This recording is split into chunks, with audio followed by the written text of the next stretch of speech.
Hello everyone, welcome back to Ukrainian Media Conversation with those who help us understand the present by understanding the past. I am Olena Solodovnikova, and today I am excited to be joined by Franak Viačorka, the chief advisor of Svitlana Tikhanovska, a leader of the Belarusian democratic resistance. Hello, Franak. Good afternoon, good evening, good day to everyone. Yes. I just would like to start with the question about the revolution and tyranny. How do you feel on the eve of the 5th anniversary of uprising in Belarus? And what did people who took the streets lack most? The will of overthrow the dictator regime or a charismatic leader? It was the moment of the national awakening in 2020 when people saw their power. They felt that together they can abolish the dictatorship, because few months before the revolution started, no one could believe such protests could happen in Belarus. And more than 1.5 million people get to the streets to say no to dictatorship, for European future, for independence of Belarus. It was amazing. And since then, all Belarusians live in quite different mood. We realized that it's possible. It's not finished revolution. It's still in process. It was frozen because of a crackdown and because of the war, which Russia started 2022. But I think it will finish at some point, and the Belarusians will get free. And Lukashenko's dictatorship it was on the brink of collapse in 2020, if not for Putin. So I think we just have to make another hit, and there will be a chance and hope for Belarus too. Why do you think when it will be the time when you will start the new step to push? Yes, everything depends primarily on Ukraine. That's why we support Ukraine. Ukraine must win. Putin must be weakened. Russia must be weakened, because Lukashenko survives only thanks to Putin. And if Putin, Russia, is not able to provide support to him, and people are strong inside the country, that will open opportunity for Belarus. And of course, the changes can be connected to economic situations. We see that sanctions give effect. It can be connected to social issues. Belarus economy is very sensitive and situation is quite volatile. So we also see that nomenclatura, both military nomenclatura and political nomenclatura, they don't support the general line of Lukashenko. Most of them are pro-independence, pro-European, and pro-Ukraine and against the war. But most of these people, they don't have power, because the power is concentrated in hands of Lukashenko and very limited number of officials, primarily military and KGB related and Russia related. And right now, these people inside the system, they cannot uprise. But I think at some point, they will be our allies. Okay, that is like a proverb, being a dictator is like a running on the treadmill and never stop. What was kept Lukashenko running on this treadmill for the 30 years? Not only Putin, of course. The dictatorship is quite classic in Belarus. It's like the neo-Stalinism. In Belarus, it's like what would happen with Stalin USSR if there will be internet, technology. All these things, they are used not only for good, they can be used for bad, and we see it in Belarus. Because surveillance, censorship, manipulation by this dictatorship is extraordinary. And I think the regime learned how to use this to weaken the society, to spread the fear, to organize terror. And this is how it helps him stay in power for so long. And another reason is that Lukashenko's skill to play this seesaw, geopolitical seesaw, because in the winter he was pro-Russian, taking cheap hydrocarbons, gas and oil from Moscow. In summer he was pro-European, or pretending to be pro-European to get some loans from the West. Of course, it doesn't work anymore, especially after the full-scale invasion started. But this is something, this balancing, it helped him to be in power for so long. And unfortunately, lack of pressure and consistency from the West, because the West was okay to have business as usual with Lukashenko and closing eyes on the human rights situation, on democracy decline in the country. And Lukashenko just used, this lack of consistency in his advantage. Yes, and back to the revolution 5 years ago. Actually, in Ukraine, we always compare these events with Maidan, and there are many versions why the Belarusian revolution failed. Do you think that it was supposed to be because it's peaceful process and Belarusian people were acting too softly because had no weapon? Now, if you can change something, could you imagine that people in Belarus use weapon like in Ukraine against the regime? Of course, Ukrainian protests, Maidan and Orange Revolution, and then Revolution of Dignity inspired Belarusians to protest. But Ukraine has had always much more democracy and freedom. Ukraine had parliamentarians, independent media, civil society in place, and elections. And many leaders has changed, Kuchma, Yushchenko, Yanukovych, many different leaders. So this pluralism and freedom is very different. In Belarus, we didn't have such. Everything was destroyed in 90s, in the beginning of Lukashenko's presidency. And on the uprising, it's much more difficult to organize. In we to all means tried, to learn from Ukrainian experience. So we cannot use weapons because first, we don't have weapons, and it's impossible to get with weapons in Belarus. And second, with weapons, you will lose this moral superiority, because that was the main contrast, society united around the peaceful idea of peaceful change in the country. I don't know how it would happen right now, after the war has started. Maybe, this uprising would look differently. But at that very moment of 2020, that was the only way people could uprise, and that was the choice of the people, to protest as they did. If we, of course, these people who were peacefully protesting, standing on the benches, taking off shoes, they were blamed that you were too peaceful, resisting Lukashenko. But few years later, all these people, they went to Ukraine, to Kalinowski regiment as military volunteers, fight for Ukraine with weapons. So Maria Zaitseva, she was on the protest, peacefully beaten by KGB, almost to death, rehabilitated, and went to Ukraine in 2022, and she died recently. So we are not, we can stand with dignity. In different situations, we can behave differently. But Belarus moment was peaceful, and it made Belarus case so popular and supported in the world, that we resisted peacefully against brutal power of Lukashenko and Putin. Well, from your perspective, when was the pivotal moment when Lukashenko regime was able to turn the situation on its advantage this time? I think it's October, November 2020, a few months after the protests began, when Putin gave him all the support. It was media support, because Belarusian state media, they defected, journalists left organizations, a system was half paralyzed, and Lukashenko was in very, very weak position. But then Russia gave him money, resources, forgave him loans. They announced that they're ready to send troops to Belarus, which scared people. People got scared, that if we continue protesting, Russians will come in. And of course, the fear of escalation of the full-scale war was scary. And I think that was the moment when Lukashenko won, plus the weather.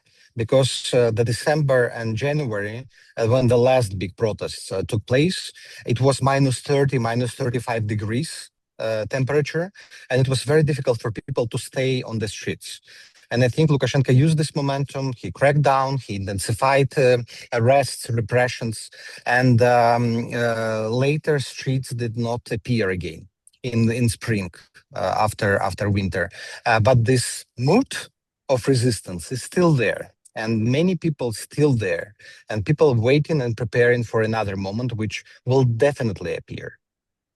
Yes, but on account that Belarusians living in exile, last year during the election to Belarusian Coordination Council, there was an attempt to involve people in alternative elections in exile, and fewer than 7,000 people took part in this election. And why are Belarusians abroad so reluctant to be involved in political processes?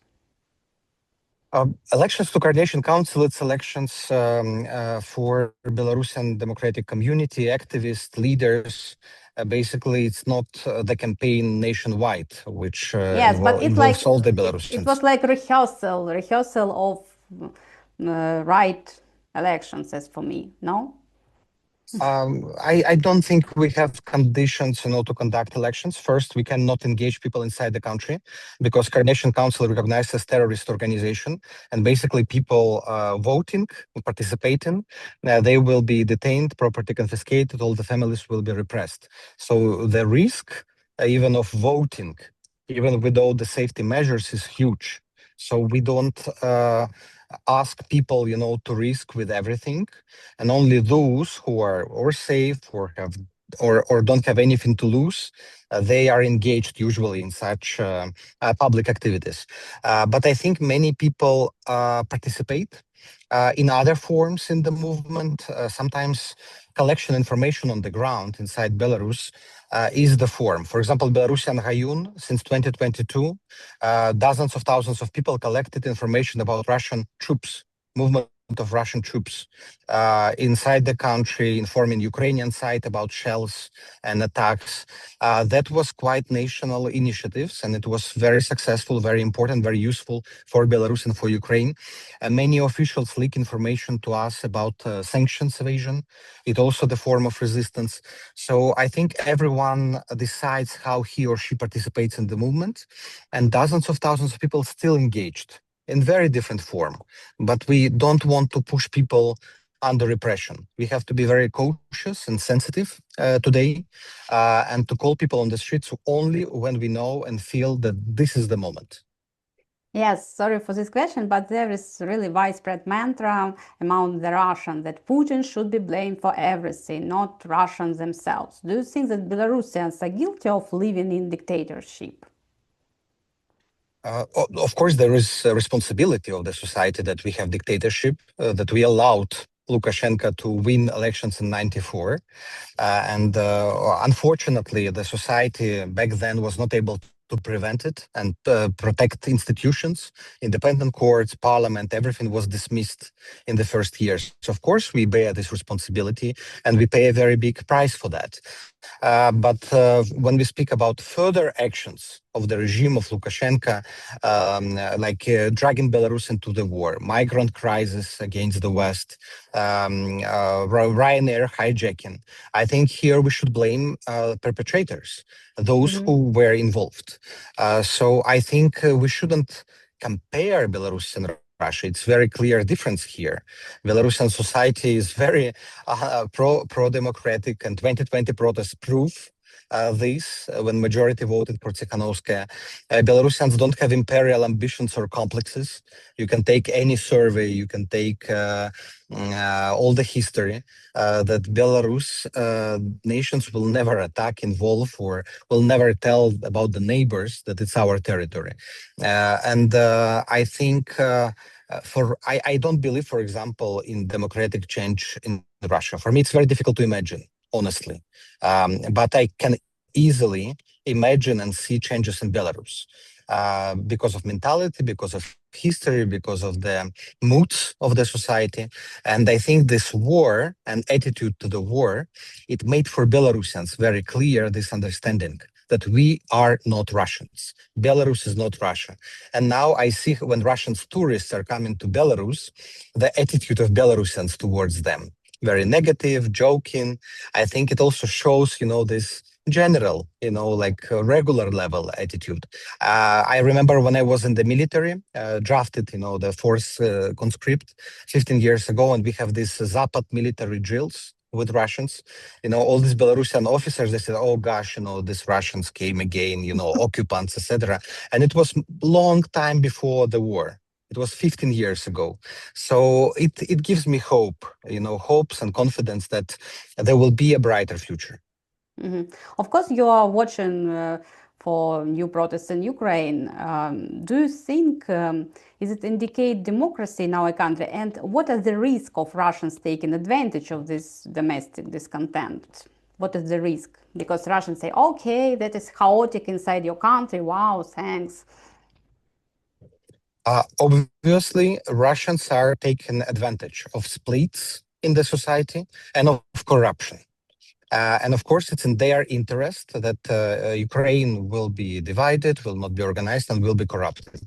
And it's in the interest of Ukrainian society and Ukrainian victory to be strong, to stand together, and to fight corruption by all means. Because exactly, Russia wants Ukraine to be corrupted. And I think Ukrainian society demonstrates bravery right now, in defending these principles and transparency within their society. I think it was a mistake, these changes, but I see that the government hears people after this week of protests, and there are changes, there are some concessions. And, also the protests themselves on the streets, it is the sign of democracy. I am very jealous to Ukrainians that even in the time of war, even in time of such turbulence and aggression of the empire against you, Ukrainians still find power to exercise their democracy, which is really cool, and what Belarusians don't have for decades. But so, what is about risk of the turmoil inside the Ukraine and two fronts, front line with Russians and the other front in our country inside? I think Ukrainian society is healthy, and Ukrainian democracy is quite stable. And I think, this turbulence will be solved. I hope there will be a solution. I hope that the government will hear people as well, because, the common interest to preserve the unity and to stand up against aggressor. So that's my belief. That's my confidence. I don't dramatize here.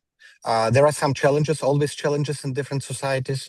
And I think I don't see any drama here. I think of course, we must focus on countering Putin primarily and Russia, but we also should cherish, democracy in our community. Okay, a month ago, Belarusian opposition blogger Siarhei Tihanovski was released from prison after the visit by Special Representative Kellogg to Alexander Lukashenko. It was really unexpected. And after his release, Tikhanovsky immediately began his public activities. Why did he start his political activity without taking break? In fact, come on heels. Did you advise to him recuperate a lead, to analyze the political situation? And I wonder if he ever listens to anyone advice at all. Siarhei Tihanovsky immediately went to the public life because for 5 years he was waiting for this moment. He was for 5 years isolated and thinking and preparing, generating ideas. And of course, he was missing this public life. He was very clear, from the very first day, about the political position against the war, against Putin, in support of Ukraine, and about the democratic forces. Now he's preparing multiple projects on the media, how to reach Belarusians inside the country. He, of course, he needs some rehabilitation and medical rehabilitation and examination. But right now I see that he's trying to find the balance. It's difficult because people waiting for him, people want to meet him. He wants to visit all Belarusian diaspora and former political prisoners. But I think at some point, it will normalize. But he's very, very important a person and symbol for the movement. And I think he is right now the big hope for many people inside the country, because people remember him from 2020 when he inspired people to fight, and people watching and listening to him right now still. Yes, you claimed that Tikhanovsky had given some energy to Belarusian movement. I completely agree. But he tried to start in his own movement. And what about the risk of unconsolidated Belarusian society? I mean, you dispelsing the voters of supporters, Svitlana and Sergei. I don't think, there is a risk of a split. I think Sergei has very clear focus on the information, on media. He says always that my power is the word. He wants to speak to people. He was a YouTuber, and it's what he's doing the best, talking to people, answering the questions, constant communication. I don't think, he wants to be a political politician or political bureaucrat and to work on the structure. He wants to cover very specific focus. So he doesn't create the separate movement. We have the structures of democratic forces, like Coordination Council you mentioned before, which is for civil society, the cabinet, like shadow government, the office, like administration, presidential administration. And Sergei, I don't see him in these structures, but maybe he would be willing to participate in campaigns. For example, right now we launch a campaign to promote European future for Belarus, to show it as alternative to Russian world, Ruski Mir. And I think he can play the role to show these differences, to people inside the country, because he has the reach to them. Tikhanovsky announced he was collecting the money, and he collected only 1,000 euros. How do you explain this reaction of society? He collected 1,000 only in the first day. Okay, yes, but he was very upset about it. I don't think, he was upset. He was just motivating his audiences because it was appeal to the subscribers of his channel, to donate more, to support, because his idea is that people have to support the activities they do and don't expect that someone else like you or others will give money, that we have to support ourselves. And but he collected for different campaigns already, initiatives, so I don't think it will be a big problem for him. It's just different style, very proactive, sometimes aggressive communications, but this is what inspired people in 2020. Someone who speaks directly to people, no hiding, no diplomatic language. So maybe it's his advantage, and it works with his audience. Yes, and about the situation, there are concerns that Lukashenko relations with the United States have improved significantly since the release of Tikhanovsky and other political prisoners, because Kelek admitted that he had drunk vodka with him, and Lukashenko has impressed him as a smart and intelligent person. How do you dispel this fog from the eyes of foreign partners? Or is it game? I have to correct, because not Kellogg. It was Cole, a deputy of Kellogg, who spoke about vodka. So there were several visits. The goal of these visits to Lukashenko was to release people. Of course, Americans are doing a fantastic job in this diplomatic work on releasing people. I don't think there is much sense to discuss with Lukashenko the war, the military situation, because everything is decided by Putin. But speaking about releasing people, it's very important to us. And of course, we are in touch with American, and we encourage them to help us. And what they achieved, releasing Tikhanovsky, other political prisoners, it's a success. It's a success story. And of course, Lukashenko wants better relationship, and you see for this relationship, he even released Siarhei Tihanovski. But so far, I don't see any change of American policy. Sanctions in place.